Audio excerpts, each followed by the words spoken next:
Segundo Crônicas, capítulo 32. Depois destas coisas e desta verdade, veio Senaqueribe, rei da Assíria, e entrou em Judá, e acampou-se contra as cidades fortificadas, e intentou apoderar-se delas. Vendo, pois, Ezequias que Senaqueribe vinha, e que estava resolvido contra Jerusalém, teve conselho com seus príncipes e os seus homens valentes, para que se tapassem as fontes das águas que havia fora da cidade, e eles o ajudaram.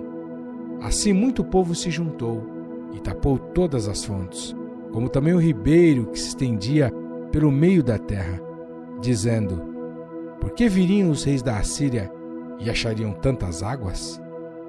E ele se animou e edificou todo o muro quebrado até as torres, e levantou outro muro por fora, fortificou a Milo na cidade de Davi, e fez armas e escudos em abundância, e pôs capitães de guerra sobre o povo, e reuniu-os na praça da porta da cidade, e falou-lhes ao coração, dizendo: esforçai-vos e tende bom ânimo. Não temais, nem vos espanteis, por causa do rei da Assíria, nem por causa de toda a multidão que está com ele, porque há um maior conosco do que com ele. Com ele está o braço da carne, mas conosco o Senhor nosso Deus, para nos ajudar e para guerrear nossas batalhas. E o povo descansou nas palavras de Ezequias, rei de Judá. Depois disso, Senaqueribe, rei da Assíria, enviou os seus servos a Jerusalém. Ele, porém, estava diante de Laques, com todas as suas forças, a Ezequias, rei de Judá, e a todo o Judá que estava em Jerusalém, dizendo: assim diz Senaqueribe, rei da Assíria: em que confiais vós, para vos deixar de sitiar em Jerusalém? Porventura não vos incita Ezequias para vos entregar para morrerdes à fome e à sede, dizendo: o Senhor nosso Deus nos livrará das mãos do rei da Assíria? Não é Ezequias o mesmo que tirou os seus altos e os seus altares? E falou a Judá e a Jerusalém, dizendo: diante de um único altar vos prostrareis, e sobre eles queimareis incenso? Não sabeis vós o que eu e meus pais fizemos a todos os povos das terras? Porventura puderam de qualquer maneira os deuses das nações daquelas terras livrar o seu país da minha mão? Qual é de todos os deuses daquelas nações que meus pais destruíram? O que pôde livrar o seu povo da minha mão, para que vosso Deus vos possa livrar da minha mão?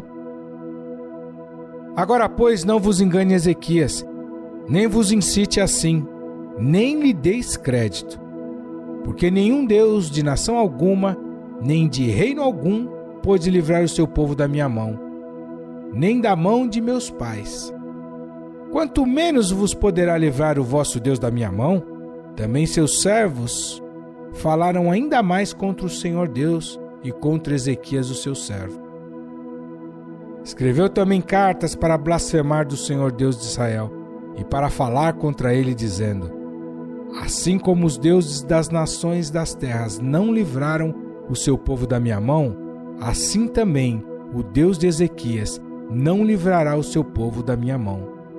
E clamaram em alta voz em judaico contra o povo de Jerusalém, que estavam em cima do muro, para os atemorizar e os perturbar, para que tomassem a cidade.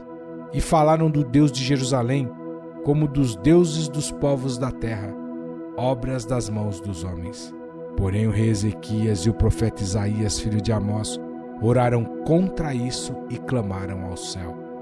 Então o Senhor enviou um anjo que destruiu a todos os homens valentes, e os líderes e os capitães no arraial do rei da Assíria, e envergonhado voltou à sua terra, e entrando na casa de seu Deus, alguns dos seus próprios filhos o mataram ali à espada. Assim livrou o Senhor a Ezequias e aos moradores de Jerusalém da mão de Senaqueribe, rei da Assíria, e da mão de todos, e de todos os lados os guiou.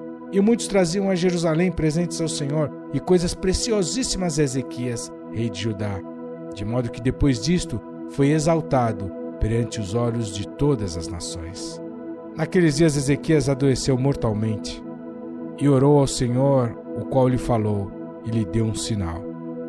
Mas não correspondeu Ezequias ao benefício que lhe fora feito, porque o seu coração se exaltou, por isso veio grande ira sobre ele, e sobre Judá e Jerusalém. Ezequias, porém, se humilhou pela exaltação do seu coração, ele e os habitantes de Jerusalém, e a grande ira do Senhor não veio sobre eles nos dias de Ezequias. E teve Ezequias riquezas e glória, em grande abundância. Proveu-se de tesouraria para prata, ouro, pedras preciosas, especiarias, escudos e toda a espécie de objetos desejáveis. Também de armazéns para a colheita do trigo e do vinho e do azeite, e de estrebarias para toda espécie de animais e de currais para os rebanhos. Edificou também cidades e possuiu ovelhas e vacas em abundância, porque Deus lhe tinha dado muitíssimas possessões. Também o mesmo Ezequias tapou o manancial superior das águas de Giom, e as fez correr por debaixo para o ocidente da cidade de Davi, porque Ezequias prosperou em todas as suas obras.